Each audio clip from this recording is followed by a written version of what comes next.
सबसे पहले हम क्या सीखने वाले हैं, सीख चुके हैं जो टॉपिक हम सीखने वाले हैं।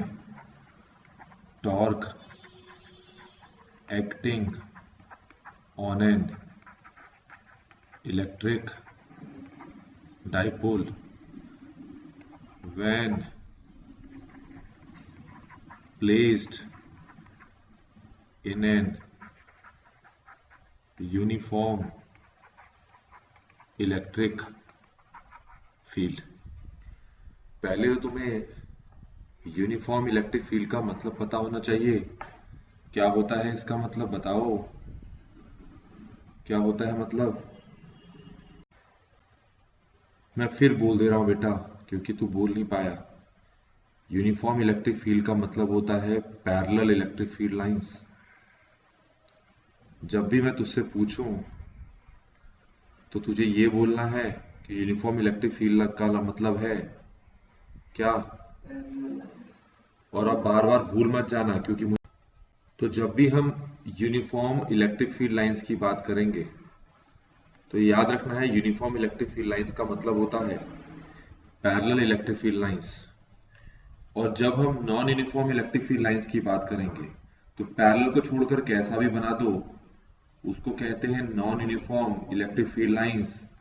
ये आपकी non uniform electric field lines है। ऐसे भी बना सकते हो, ऐसे भी बना सकते हो, बस पैरेलल नहीं बनाएंगे।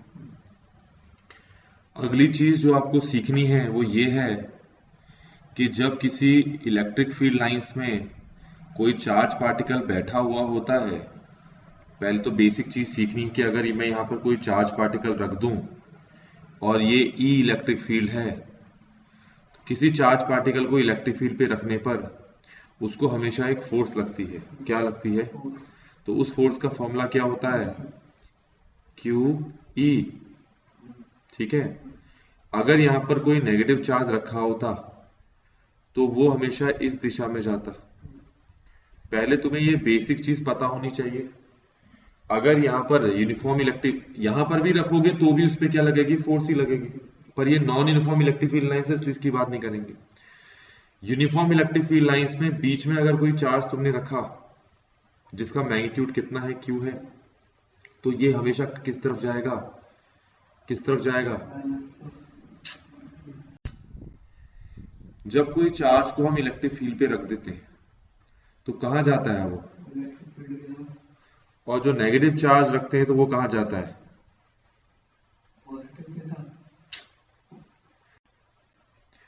जो पॉजिटिव चार्ज होता है वो इलेक्ट्रिक फील्ड के साथ जाता है। अब बोल, अब पॉजिटिव चार्ज कहां जाता है? और जो नेगेटिव चार्ज है वो कहां जाता है? इलेक्ट्रिक फील्ड के अपोजिट डायरेक्शन जाता है। कहां जाता है? अब एक बार और समझ लो इसको। जैसे ये हमारे पास क्या है, क्या कहते हैं इसको? बोलो बेटा, यूनिफॉर्म इलेक्ट्रिक फील्ड लाइंस कहते हैं इसको। इस यूनिफॉर्म इलेक्ट्रिक फील्ड लाइंस के बीच में अगर मैं कोई पॉजिटिव चार्ज रखूं तो ये कहां जाएगा बेटा? हाँ, क्योंकि इस पर क्या लगेगी? एक फोर्स लगेगी, वो भी इलेक्ट्रिक फील्ड के साथ ही लगेगी। अगर कोई मैं नेगेटिव चार्ज रखूं ये कहां जाएगा बेटा? कौन सी फोर्स लगेगी बेटा इस पे? फोर्स कितनी लगेगी? अभी नेगेटिव क्या बोल रहा था? तो ये तो हो गया हमारे पास कि जब एक पॉजिटिव और नेगेटिव चार्ज को आप इलेक्ट्रिक फील्ड में रखते हैं तो वो किस तरफ जाते हैं, और उस तरफ जाने का कारण होता है कि उन पे क्या लग रही होती है? फोर्स लग रही होती है। तो पॉजिटिव चार्ज इलेक्ट्रिक फील्ड के साथ जाता है, उस पे कौन सी फोर्स लग रही है? Q E. Negative charge electric field के अगेंस्ट जाता है, अपोजिट डायरेक्शन जाता है, कौन सी फोर्स लगती है उस पे? Q E. तो अब हमें यह सीखना है कि अगर मैं एक डायपोल को रखूं इस पे, तो ये मैंने क्या बनाया? फिर से बोल। देखा, तीसरी बार हो गया बेटा। क्या रखा, क्या बना रहा हूं मैं? ये है यूनिफॉर्म इलेक्ट्रिक फील्ड लाइंस। अगर non uniform electric field lines है तो कैसे बनाऊंगा वो? हाँ, अब ठीक बोला है। अब इसके बीच में मुझे रखना है बच्चे एक डायपोल। डायपोल, ये मैंने डायपोल ऐसे बना दिया। हमेशा तुझे डायपोल ऐसे ही दिखाना है और अच्छी राइटिंग में दिखाना है। यहां पर कौन सा चार्ज होगा? यहां माइनस चार्ज होगा। यहां पर कौन सा चार्ज होगा? प्लस चार्ज होगा। इस प्लस चार्ज को फोर्स लगेगी, कहां रखेगी? हाँ, कितनी लगेगी? ये हो Q और कैपिटल E। ये जो माइनस चार्ज है इसको कहाँ की तरफ फोर्स लगेगी? इलेक्ट्रिक फील्ड के अगेंस्ट लगेगी, बोलना है बेटा। कितनी लगेगी बोल बेटा? QE। डायग्राम ऐसे ही बनेगा। अब इसके बाद क्या करना है, तुम्हें पता है डायपोल के बीच का डिस्टेंस कितना होता है? 2a। ये मैंने 2a यहाँ पर ऐसे दिखाना है, ठीक हो गया। अब तुझे क्या करना है कि डायपोल का ये हिस्सा का नाम रख दे A, ये हिस्सा का नाम रख दे B। आगे क्या करना है, यहां से लाइन डॉट बना दे, ये ऐसे बना दे, और यहां से इसको भी क्या कर दे, ऐसे बना दे, और इसका नाम क्या रख दे? C रख दे। ये इसको क्या बना दे? थीटा बना दे। ये थीटा क्या है, अगर तू बता सके अभी तो बता। अब यहां पर हम ये समझ लेते हैं कि ये जो एंगल है थीटा मैंने बना रखा है, तुम्हें पता होना चाहिए कि ये जो एंगल दिख रहा है ये किसके बीच में बन रहा है। तो ये बन रहा है, ये जो इलेक्ट्रिक डायपोल है रेड कलर में, और ये जो ब्लू कलर की लाइन तू तब से बोल रहा है, ये ब्लू कलर की कोई लाइन नहीं है, असल में ये भी इलेक्ट्रिक फील्ड है, पर मैं इलेक्ट्रिक फील्ड हर जगह बना नहीं सकता, तो अब मैं बनाकर दिखा दिया तेरे को, ये ले। तो याद रखना ये थीटा एंगल किस किस के बीच का है? इलेक्ट्रिक डायपोल और इलेक्ट्रिक फील्ड के बीच में है, ई के बीच में मतलब। अब मैंने क्या क्या चीज तेरे को अभी सिखा दी, फिर मैं सिखा देता हूं तुझे एक बार और। सबसे पहले ये क्या बना रहा हूं मैं, इसको यूनिफॉर्म क्यों कहते हैं? पैरेलल है, और पैरेलल की खासियत होती है क्या, कि इनके बीच का गैप हमेशा सेम होता है ना, सेम गैप। इसके बीच में क्या रखा हमने? इलेक्ट्रिक डायपोल रखा। इलेक्ट्रिक डायपोल में इसकी प्रॉपर्टी होती है, ये रखा मैंने, हो गया। अच्छा, अब यहां पर हमें क्या क्या चीज दिखानी है। सबसे पहले ऊपर जो ये पॉजिटिव चार्ज है इसको क्या लग रही है यहां पर? कितनी? QE। और नीचे वाले को क्या लग रही है? कि अगेंस्ट लग रही है, क्या लग रही है? QE। इसके अलावा तुझे यहां पर एक चीज और दिखानी चाहिए थी, एंगल किस किस के बीच का? अब यहाँ इलेक्ट्रिक डायपोल, ये लाल कलर का जो डंडा दिख रहा है तेरे को, ये डंडा दिख रहा है, मैं जिसको कह रहा हूं डंडा, ये जो तुझे लाल कलर का ऐसा डंडा दिख रहा है, और यहां पर क्या जा रही है? Electric field. तो इन दोनों के बीच के जो एंगल है थीटा है। तो जब भी तुमसे पूछा जाए थीटा क्या है, तो तुम्हें बोलना है थीटा एंगल है इलेक्ट्रिक डायपोल और इलेक्ट्रिक फील्ड के बीच का एंगल।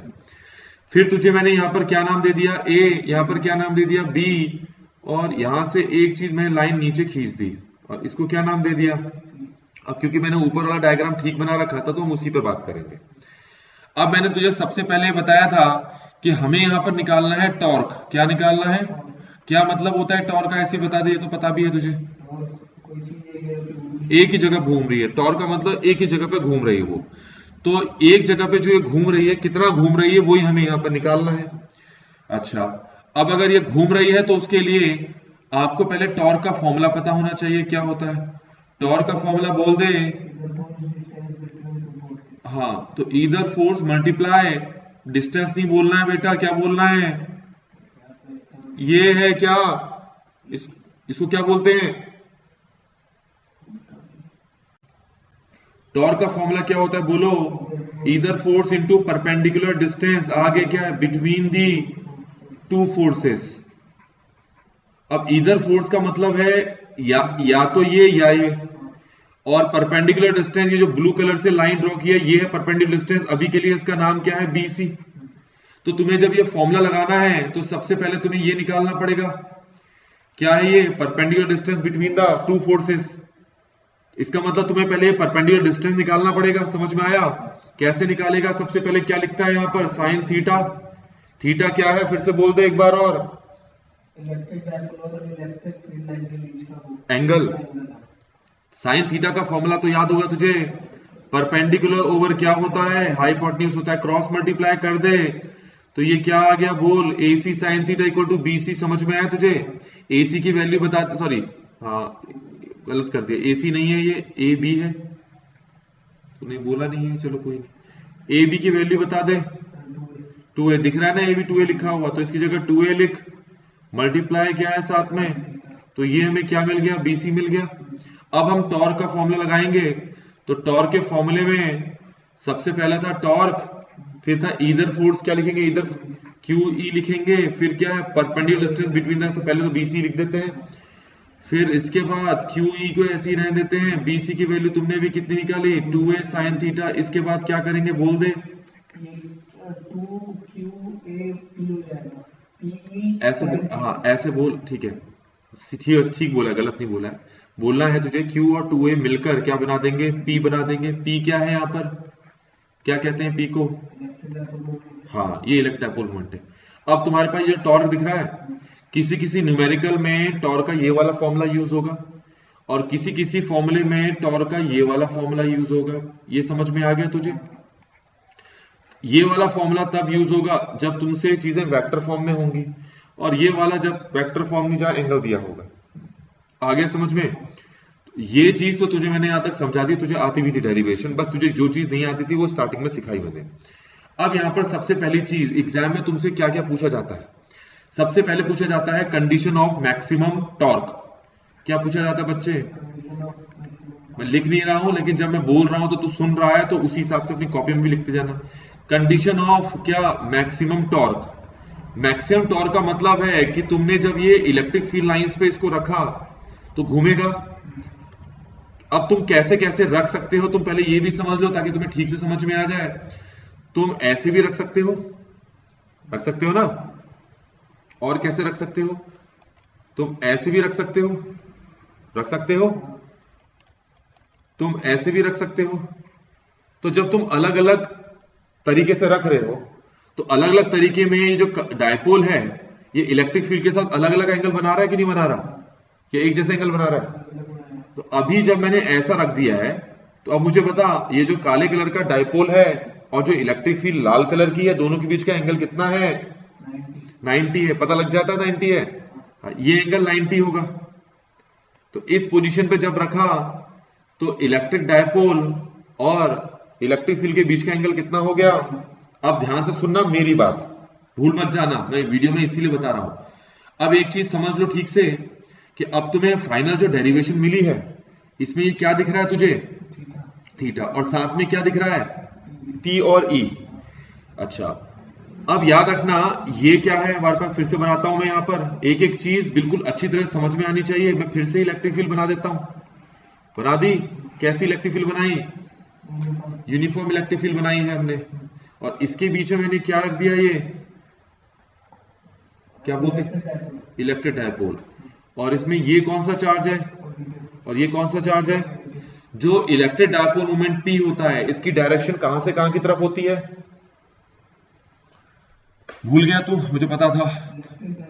मोमेंट की डायरेक्शन होती है ना, कहां से कहां की तरफ होती है, P की डायरेक्शन याद कर। जहां हमने इलेक्ट्रिक डायपोल मोमेंट पढ़ा था वहां पर इसकी डायरेक्शन के बारे में बात की थी, कहां से कहां की तरफ होती है। तुमने पॉजिटिव से नेगेटिव बताया पर पॉजिटिव से नेगेटिव नहीं होता, कहां से कहां की तरफ होता है। तो अगर मुझे यहां पर इस डायग्राम में P की डायरेक्शन दिखानी है तो ये रही P की डायरेक्शन जो ब्लू कलर से दिखा रहा हूं, और अगर तुमसे पूछूं इलेक्ट्रिक फील्ड की डायरेक्शन कहां है तो तुम बोलोगे यहां की तरफ है डायरेक्शन। तो इन दोनों के बीच के एंगल को भी थीटा बोलते हैं। या तो थीटा तू बोलेगा इलेक्ट्रिक डायपोल मोमेंट और इलेक्ट्रिक फील्ड के बीच का एंगल, फिर से थीटा या तो किसके बीच का एंगल बोलेगा, P और E, या फिर बोलेगा इलेक्ट्रिक डायपोल और इलेक्ट्रिक फील्ड, बात एक ही है। या तो तू इलेक्ट्रिक डायपोल मोमेंट और इलेक्ट्रिक फील्ड के बीच का एंगल बोल दे, या फिर डायपोल और इलेक्ट्रिक फील्ड के बीच का एंगल। ऐसे अपने आप को समझाकर करना है। तो अभी एंगल कितना हो गया 90। तो इसका मतलब है तुम्हें अगर मैक्सिमम टॉर्क चाहिए, मतलब ज्यादा घूमे, तो उसके लिए थीटा कितना होना चाहिए। तो टॉर्क का फॉर्मूला मैंने अभी ऊपर बताया क्या था, PE sin थीटा, इसमें sin 90 रख दो। sin 90 कितना होता है, तो टॉर्क कितना आ गया हमारे पास, PE। अब अगर तुमसे कहे कि मिनिमम टॉर्क निकालो, क्या निकालो, तो मिनिमम टॉर्क के लिए थीटा कितना रखोगे, बोलो 0 या, वेरी गुड, इस बार ठीक बताया। तो अगर मैं यहां से टॉर्क निकालूं तो तुम कहोगे कि हम लिखेंगे PE sin 0 लिखेंगे या sin 180 लिखें। sin 0 कितना होता है, तो टॉर्क कितना आ गया, तो ये हो गया। यहां तक आ गया समझ में। फिर मैंने तुम्हें बताया था कई बार एग्जाम में आता है कंडीशन ऑफ स्टेबल इक्विलिब्रियम। क्या बताया था स्टेबल इक्विलिब्रियम, मतलब क्या है, पहले इसका मतलब बताओ। स्टेबल इक्विलिब्रियम तुमने बता दिया। स्टेबल इक्विलिब्रियम का मतलब मैंने पेंडुलम से समझाया था कि पेंडुलम अभी कुछ नहीं कर रहे हो तो क्या कर रहा है, रुका हुआ है। इसको थोड़ा सा उंगली से मारोगे तो यहां जाएगा, फिर यहां जाएगा, फिर वापस थोड़ी देर में क्या हो जाएगा, रुक जाएगा, तो घूम फिर के वापस यहीं आ रहा है ना। तो इसी पोजीशन को क्या बोलते हैं, स्टेबल इक्विलिब्रियम। अच्छा, क्योंकि आपने देखा कि हमने क्या बनाई, यहां पर इलेक्ट्रिक फील्ड बनाई है। अब इलेक्ट्रिक फील्ड तो बना ली, क्या बना ली हमने, ये कैसी इलेक्ट्रिक फील्ड बनाई है। अब अगर मैं तुमसे कहूं कि यहां डायग्राम में बताओ कि डायपोल को कैसा रखें कि वो स्टेबल इक्विलिब्रियम की पोजीशन पे आ जाए, तो तुम कहोगे स्टेबल इक्विलिब्रियम के लिए थीटा कितना होना चाहिए, बोलो 0 डिग्री। तो 0 डिग्री कब होगा, जब आपका डायपोल ऐसे लेटा हुआ होगा, और ये क्या होगा आपका माइनस, ये होगा प्लस। आ गया समझ में। अब मैं अगर तुमसे कहूं डायपोल मोमेंट की डायरेक्शन बताओ, तुम बोलोगे डायपोल मोमेंट की डायरेक्शन हमेशा, बोलो, तो ये होगी डायपोल मोमेंट की डायरेक्शन दिखा दी, बीच में लिख दो P, और इलेक्ट्रिक फील्ड की डायरेक्शन भी दिखा दी जो होगी E। अब तुम्हें साफ साफ दिख रहा है दोनों पैरेलल हैं, तो दोनों के बीच का एंगल कितना है। डायग्राम से भी समझा दिया कि स्टेबल इक्विलिब्रियम में डायग्राम में कैसे दिखाओगे, समझ में आ गया, या मैं फिर से बोलूं। अब आता है अनस्टेबल इक्विलिब्रियम। अनस्टेबल इक्विलिब्रियम वो पोजीशन होती है जब बॉडी रुकी तो हुई हो, लेकिन उसको थोड़ा सा हिलाओगे तो क्या होगा, वो घूम जाके कौन सी पोजीशन पे आ जाएगी, स्टेबल इक्विलिब्रियम में आ जाएगा। फिर से बोल दूं मैं आपको, डायग्राम से समझा रहा हूं पहले मैं। ये क्या बनाया मैंने, क्या खासियत होती है इसकी, बराबर होते हैं, इनके बीच के गैप्स बराबर होते हैं। अब मुझे यहां डायग्राम में दिखाना है कि अनस्टेबल इक्विलिब्रियम की पोजीशन क्या होती है, तो एंगल कितना होता है पहले ये बता दो। यहां पर 180, तो 180 किस किस के बीच का एंगल है ये भी बोल दो एक बार में। थीटा तो बता दिया, पर किस किस के बीच का एंगल है ये 180, दो चीजों के बीच का ही तो होगा। किसके बीच का है बेटा, वो दो डंडे बता जिनके बीच का ये एंगल है।